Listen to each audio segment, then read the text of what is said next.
Elonia, what is your greatest fear? What are you really scared of? What is making you have sleepless nights? What is it that you don't want to see happen? What are you afraid of? A divorce? Or you don't want your child to sleep without food? Is it that you are so scared of the poverty that you grew up with? That's why you are not taking those bold actions. Or maybe you don't want to be ridiculed by your friends or relatives, acquaintances or partner. Or the community that you are living in is filled with a lot of haters and you don't know how to deal with them. If peradventure, what you are planning to work on, what you are hoping to attain, that your dream, that your special childhood dream, that wonderful thing you want to do with your life, there are some elements of risks. All dreams have risks, I know. Some people say that fear is fake expression appear real. I don't believe that is true. Many of these fear, I believe, I suppose, and I would like to think so, are actually real. In fact, they are not fake in any regards. They are things that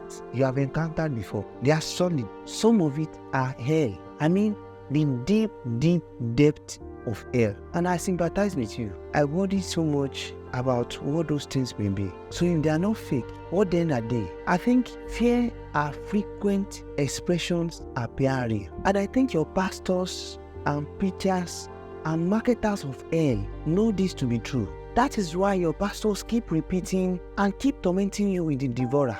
And you must pay tithe this Sunday in order to avoid him. The last time I checked, Sir Aliko Dangote is a Muslim, is from the north, or am I wrong? And if I'm correct, he's the richest man in Africa. If he's a Muslim, he has not paid tithe. Where is the devourer in his business? Why is the devourer not showing up there? Some people have some questions to answer. Maybe not today. Let me assume you are free from the pastors. Ask yourself, how many courses have you bought this year? How many programs and coaching sessions have you joined, whether for free or for an amount? And all of it amount to nothing. They played on your fear of missing out, of not having enough money, of having a dream life somewhere, somehow, and coming to Dubai to Habibi.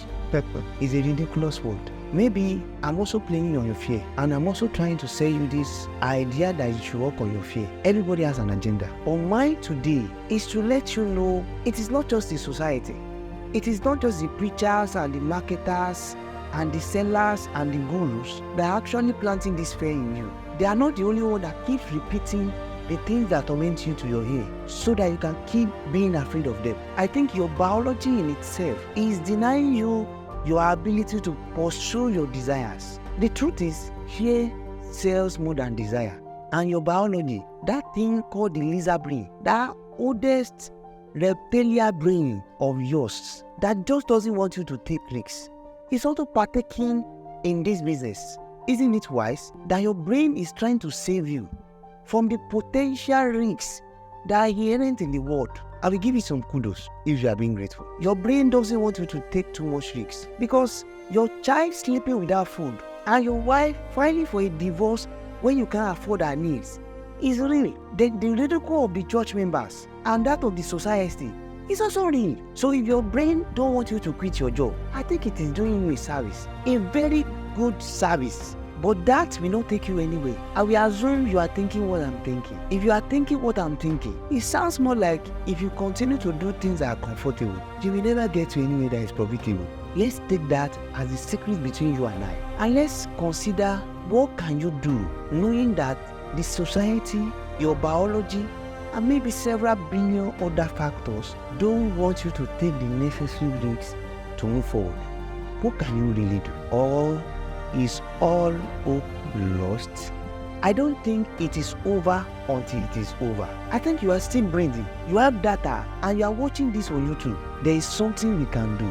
It may sound like a cliche, but one valid way that I know is for you to face your fears. Is for you to stand up straight with your shoulders back. Look your fear in the face and tell it, this year you will die. I don't want you to say that by mouth.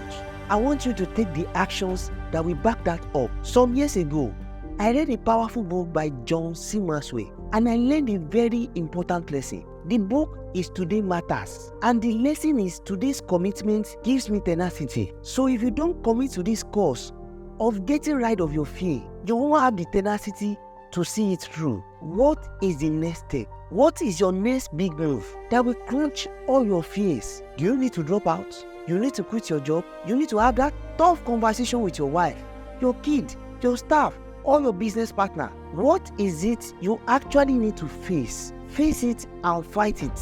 Do it afraid. It is not going to be rosy, and that is never my promise. Do it afraid. Do it scared. Do it alone, which is most likely going to be the case. No one will support a lunatic like yourself. Those your dreams are insanity to many. No one will get it. Don't even try to convince many. If you can find 1 or 2 partners to work with you, be super grateful. And if you can't, do it alone. Face your fears. Punch it in the face. But no matter how hard you try, you are going to receive some punches because you take risks. Take risks. But don't commit financial suicide. Do it with caution. But note that if you don't give up, you won't grow up. It is a must you face your fear.